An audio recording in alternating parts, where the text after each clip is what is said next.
اعوذ باللہ من الشیطان الرجیم، پناہ مانگتا ہوں میں اللہ کی شیطان مردود سے۔ بسم اللہ الرحمن الرحیم، اللہ کے نام سے جو بڑا مہربان نہایت رحم فرمانے والا ہے۔ ألم تر إلى الذين أوتوا نصيبا من الكتاب يؤمنون بالجبت والطاغوت ويقولون للذين كفروا هؤلاء أهدى من الذين آمنوا سبيلا۔ کیا تم نے ان لوگوں کو نہیں دیکھا جنہیں کتاب میں سے کچھ حصہ دیا گیا ہے، وہ جبت و طاغوت پر ایمان رکھتی ہیں اور کفار کے بارے میں کہتے ہیں کہ یہ ان اہل ایمان کی نسبت زیادہ ہدایت کے راستہ پر ہیں۔ حاشیہ نمبر 97۔ جبت ایک وسیع المعنی لفظ ہے۔ اس کے مفہوم میں بت، کاہن، ساحر، جھاڑ پھونک، ٹونے ٹوٹکے، تعویذ گنڈے اور جنتر منتر کرنے والے، فال گیر اور اسی قبیل کے دوسرے گروہ اور ان کے افعال جو اوہام و خرافات ہی پر مبنی ہیں سب ہی شامل ہیں۔ مشرکانہ عقیدہ رکھنے والے ان چیزوں میں نفع نقصان پر یقین رکھتے ہیں۔ طاغوت وہ باطل قوت یا نظام ہے جو اللہ کے دین اور شریعت کے مقابلے میں اپنی اطاعت کرائے، باطل عقائد و نظریات کا پرچار کرے، اللہ کے قول و حکم یا قرآن و حدیث کی بات پر اپنی بات کو فوقیت دے، اللہ اور رسول کے حکم کے مقابلہ میں اپنا حکم منوائے۔ اس لحاظ سے وہ تمام با اثر افراد و عناصر جن کی اس طرح اطاعت کی جائے طاغوت کے زمرے میں شامل ہیں، مثلاً علماء و مشائخ اور ملک کے صاحب اقتدار لوگ یا قوم کے سردار چودھری وغیرہ، باطل طاغوتی نظریات کی پرچار کرتی تنظیمیں، جمہوریت، اشتراکیت وغیرہ کے سرخیل و سربراہ وغیرہ۔ اس کی مزید تفصیل سورہ بقرہ حاشیہ نمبر 285 میں ملاحظہ کر لیں۔ یہاں بتایا جا رہا ہے کہ اہل کتاب اللہ کا علم رکھتے ہوئے بھی ایسے مشرکانہ عقائد و نظریات کو اپنائے ہوئے ہیں اور جبت و طاغوت پرستی کے قائل ہیں، جادو، ٹونے ٹوٹکے، تعویذ گنڈے اور دیگر مشرکانہ افعال و اشغال میں ملوث ہیں۔ ان کی ساحری کے کارناموں کا ذکر سورہ بقرہ آیت نمبر 102 میں بھی کیا گیا ہے۔ اس آیت کا حاشیہ بھی دیکھ لیا جائے۔ بہرحال اہل ایمان کو تو ایسے نظریات اور ان کے مبلغین وغیرہ کا کفر کرنے اور ان سے اجتناب کرنے کا ہی حکم دیا گیا ہے۔ حاشیہ نمبر 98۔ اہل کتاب کے ایمان و عقیدے کا حال تو درد بالا حاشیے میں بیان کیا گیا۔ اب ان کے انداز فکر اور طرز عمل کی مزید وضاحت کرتے ہوئے بتایا جا رہا ہے کہ ان کا علم کا حال یہ ہے کہ کفار کے بارے میں کہتے ہیں کہ یہ اہل ایمان سے زیادہ ہدایت یافتہ ہیں، حالانکہ یہ بخوبی جانتے ہیں کہ کفار بتوں کی صورت میں مردوں کو پوجنے والے کافر و مشرک ہیں، اور کفر و شرک کی تو ان کی اپنی کتاب میں بھی شدید مذمت ہے، جبکہ اہل ایمان اللہ وحدہ لا شریک لہ کی عبادت کرنے والے ہیں، اور ان کا ایمان و عمل ہر قسم کی شرک سے قطعاً پاک ہے، اور اللہ کو ایسا ہی ایمان مطلوب ہے جسے ان اہل کتاب کی کتابوں میں بھی بیان کر دیا گیا تھا۔ دراصل یہ نفس پرست محض حسد، بغض و عداوت اور دنیاوی مفاد کی خاطر یہ طرز عمل اپنائے ہوئے ہیں۔ ان یہودیوں نے غزوات میں بھی کفار کا کسی نہ کسی انداز میں ساتھ دیا اور برابر ان کو رسول اللہ صلی اللہ علیہ وسلم اور اہل ایمان کے خلاف اکساتے رہے۔ اولئک الذین لعنهم اللہ ومن یلعن اللہ فلن تجد له نصیرا۔ یہی لوگ ہیں جن پر اللہ نے لعنت کیا، اور جس پر اللہ لعنت کر دے تم اس کا کوئی مددگار نہ پاؤ گے۔ حاشیہ نمبر 99۔ ایسے ہٹ درم اور سرکش جو ایمان کے دشمن ہوں اور کفر و شرک کے معاون و مددگار اور دین حق کی مخالفت میں ایسے سرگرم و متشدد ہوں کہ نچلی سطح تک اتر آنے سے بھی گریز نہ کریں، اللہ کی لعنت و پھٹکار ہی کے مستحق ہوئے ہیں۔ اور جس بدبخت پر اللہ کی لعنت ہو تو پھر اس مردود کا اللہ کے مقابلے میں بھلا کون مددگار ہو سکتا ہے؟ ام لهم نصیب من الملک فإذا لا يؤتون الناس نقیرا۔ کیا ان یعنی یہودیوں کا مملکت میں کوئی حصہ ہے؟ یعنی اگر ایسا ہوتا تو یہ لوگوں کو ایک پھوٹی کوڑی تک نہ دیتے۔ حاشیہ نمبر 100۔ کیا ان کا مملکت میں کچھ حصہ ہے؟ یہ استفہام برائے انکار ہے، جس میں یہودیوں پر شدید طنز ہے اور جس میں ان کی اس انتہائی مذموم خصلت کی نشاندہی کی گئی ہے کہ یہ قومی تفاخر کے نشے میں غرق اور اس قدر متکبر گویا کہ ملکی اقتدار میں ان کا کچھ حصہ ہو۔ یہ بھلا اس کے اہل ہیں؟ یہ تو قطعاً اس کے اہل نہیں کہ خلافت عرضی میں انہیں کچھ حصہ ملے۔ ان کے حرص و طمع اور بخل کا تو یہ عالم ہے کہ اگر سلطنت میں انہیں کچھ حصہ مل جائے تو یہ کسی کو ایک پھوٹی کوڑی بھی نہ دیں گے۔ یہاں لفظ نقیر آیا ہے، یہ وہ نقطہ ہے جو کھجور کی گٹھلی کی پیٹھ پر ہوتا ہے۔ اس سے مراد یہ ہے کہ اگر اقتدار میں حصہ دار ہو جائیں تو کسی کو حقیر سے حقیر شے دینے کے لیے بھی ان کا ہاتھ نہ کھلے گا۔ ام يحسدون الناس على ما آتاهم الله من فضله فقد آتينا آل إبراهيم الكتاب والحكمة وآتيناهم ملكا عظيما۔ یا یہ لوگوں سے اس بات پر حسد کرتے ہیں کہ اللہ نے انہیں اپنے فضل سے کچھ عطا فرمایا ہے۔ ہم نے تو آل ابراہیم کو کتاب و حکمت عطا کی اور بہت بڑی مملکت بھی عطا فرمائی تھی۔ حاشیہ نمبر 101۔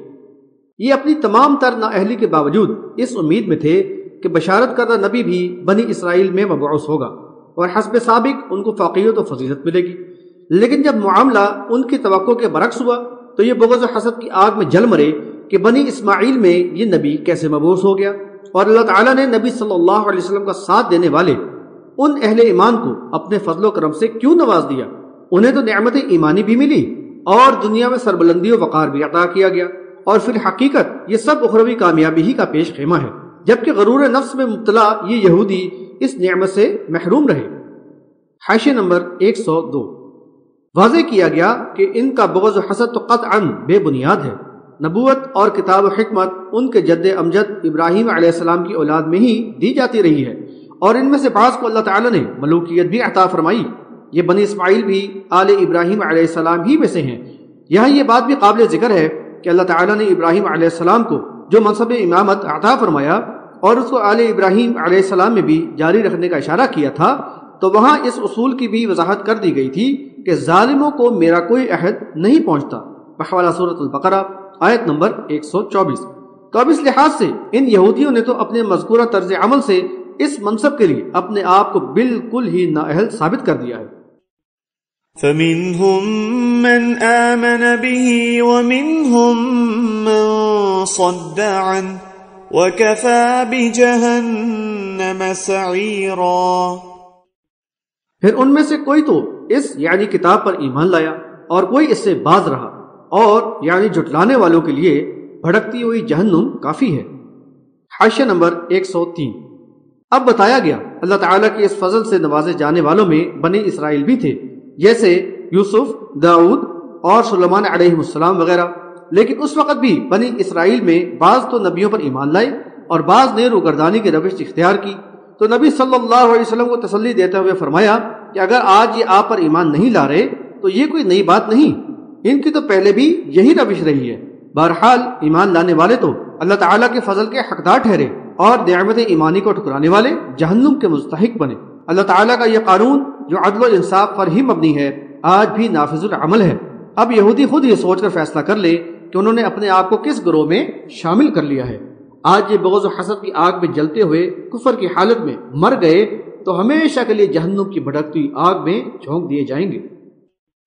ان الذين كفروا بآياتنا سوف نصليهم نارا كلما نضجت جلودهم بدلناهم جلودا غيرها ليذوقوا العذاب ان الله كان عزيزا حكيما۔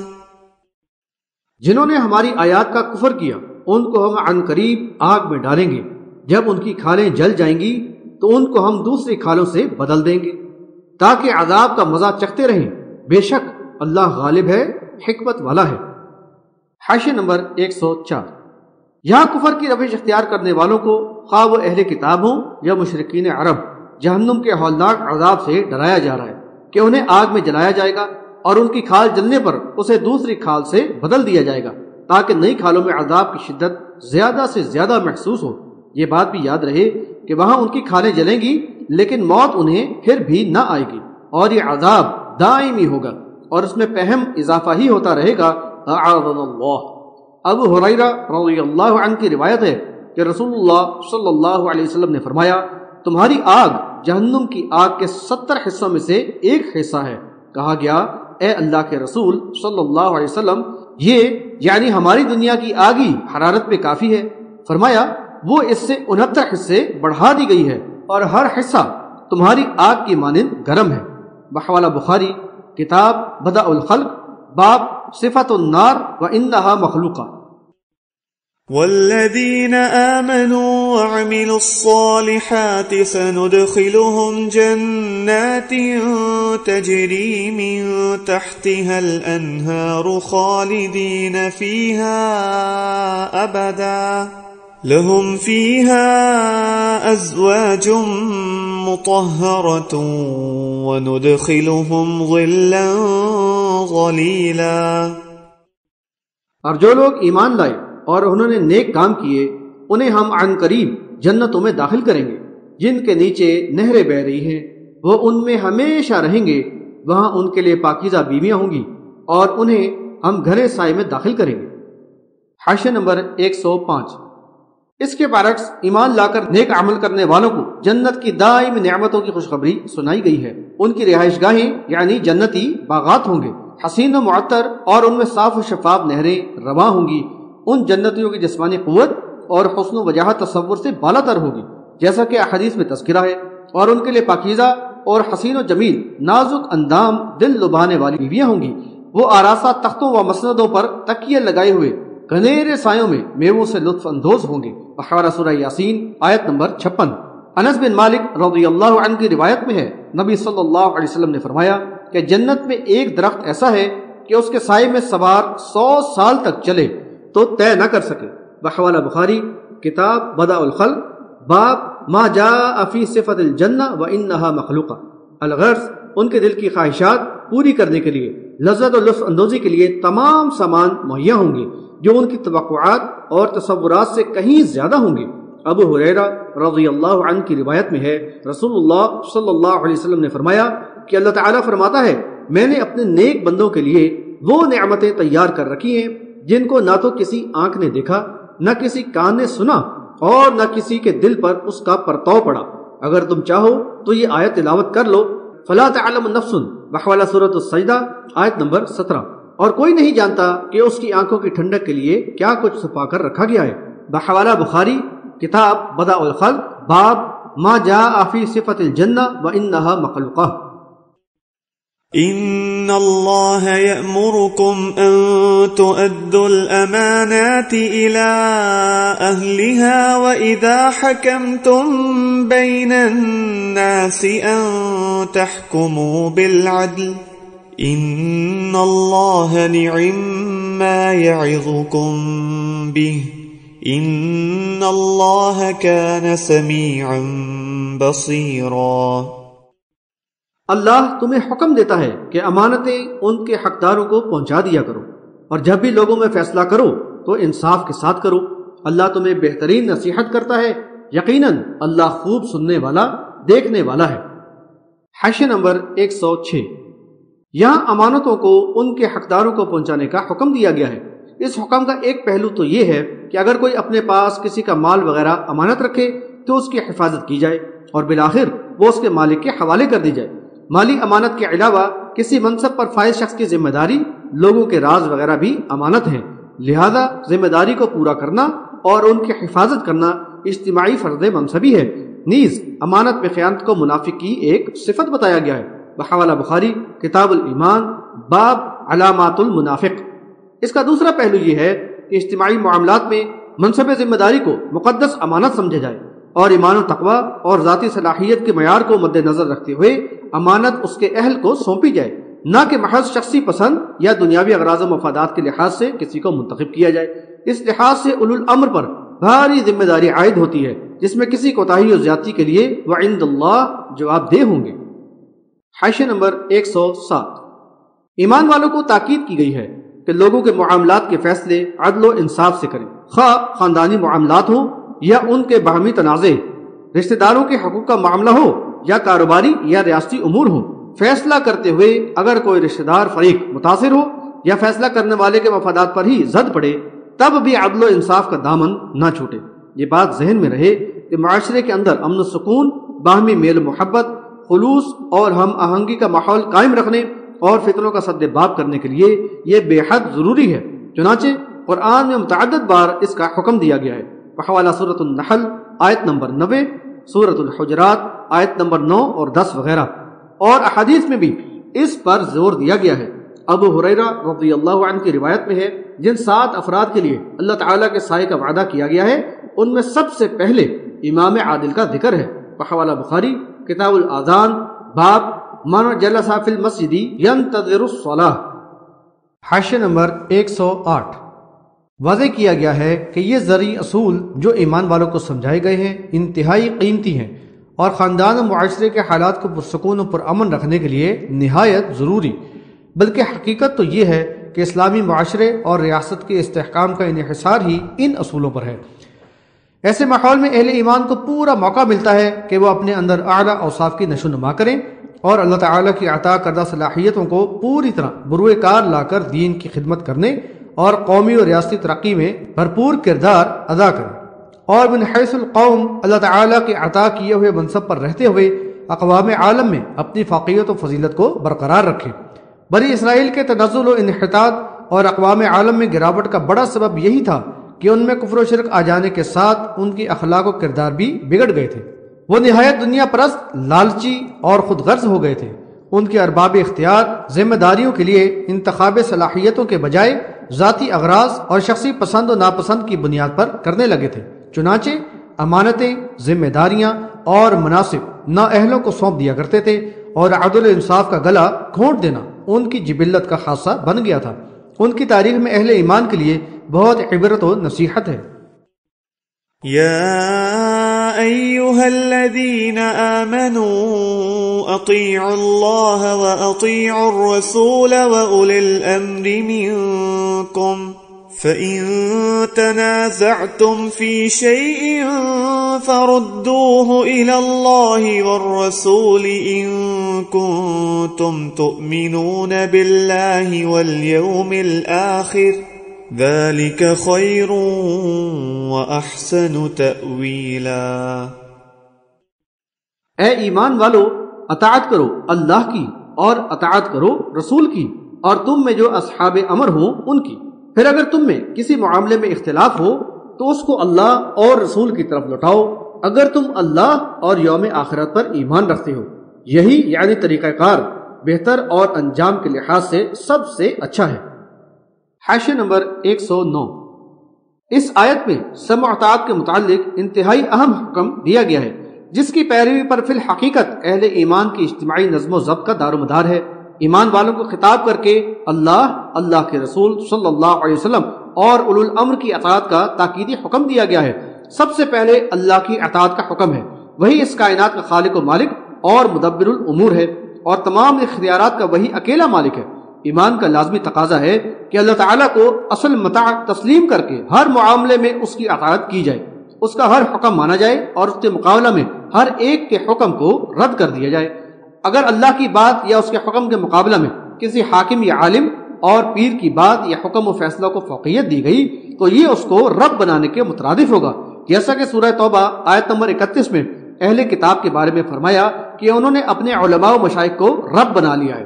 اس سے متعلق عدی بن حاتم رضی اللہ عنہ کی استفسار پر نبی صلی اللہ علیہ وسلم نے وضاحت کرتے ہوئے فرمایا کہ احبار و رہبان اگر کسی چیز کو حرام قرار دیں تو ان کے کہنے پر اس کو حرام مان لینا، اور کسی چیز کو وہ حلال کر دیں تو ان کے کہنے پر اس کو حلال سمجھ لینا ہی ان کو رب بنا لینا ہے۔ بحوالہ ترمذی ابواب التفسیر۔ اس کا صاف مطلب یہ ہے کہ کسی کو تحریم و تحلیل یا شریعت سازی یا شریعت میں ترمیم کرنے کا اختیار دینا اس کو اللہ کے ساتھ شریک کرنا ہے۔ اس کے بعد رسول صلی اللہ علیہ وسلم کی اطاعت کا حکم ہے۔ رسول صلی اللہ علیہ وسلم کے شب و روز اللہ تعالیٰ کی مرضی و منشا کے عین مطابق تھے، اور ان کی حیات طیبہ اطاعت و عبادت کا عملی نمونہ۔ رسول صلی اللہ علیہ وسلم جو کچھ بھی فرماتے وہ وحی الہی ہوتا، بحوالہ سورۃ النجم آیت نمبر 3 اور 4۔ لہذا اللہ تعالیٰ نے اپنے حکم کے ساتھ رسول اللہ صلی اللہ علیہ وسلم کے حکم کو بھی مستقل اور غیر مشروط طور پر واجب الاطاعت قرار دیا، اور فرمایا جس نے رسول کی اطاعت کی اس نے اللہ ہی کی اطاعت کی۔ بحوالہ سورۃ النساء آیت نمبر 80۔ نبی صلی اللہ علیہ وسلم نے مزید تشریح کی اور فرمایا جس نے میری اطاعت کی اس نے اللہ کی اطاعت کی، اور جس نے میری نافرمانی کی اس نے اللہ کی نافرمانی کی۔ بحوالہ بخاری کتاب الاحکام باب قول اللہ عز وجل اطیعوا اللہ واطیعوا الرسول واولی الامر منکم۔ حاشیہ نمبر 110۔ اللہ اور رسول صلی اللہ علیہ وسلم کی اطاعت کے بعد صاحب امر کی اطاعت کا حکم ہے، خواہ وہ اہل ایمان کی جماعت کا امیر ہو، قوم کا سردار یا ملک کا حاکم ہو۔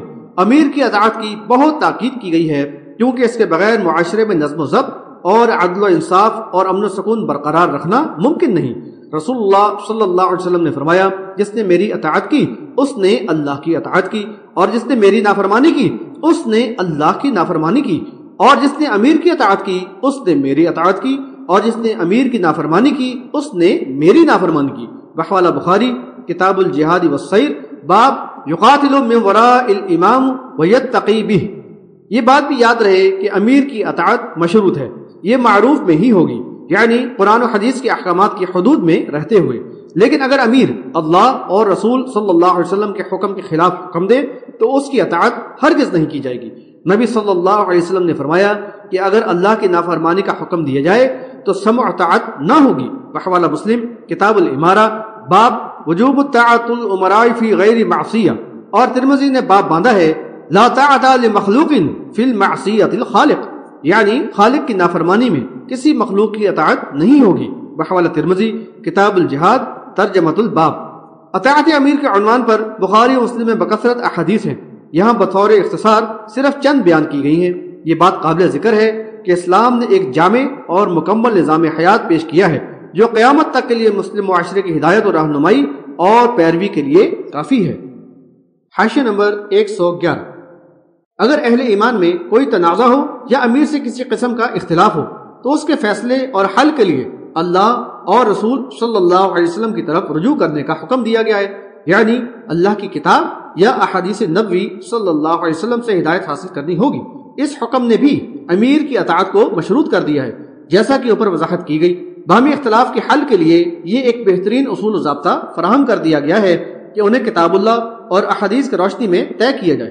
اس سے کسی مخصوص فقہ کے تحت شخصی اقوال و مسلک کی پیروی اور تقلید کا سد باب کر دیا گیا۔ لہذا اللہ اور اس کے رسول صلی اللہ علیہ وسلم کے فرمان کے سامنے کسی کے قول کی کوئی حیثیت نہ ہوگی، خواہ کوئی بھی ہو۔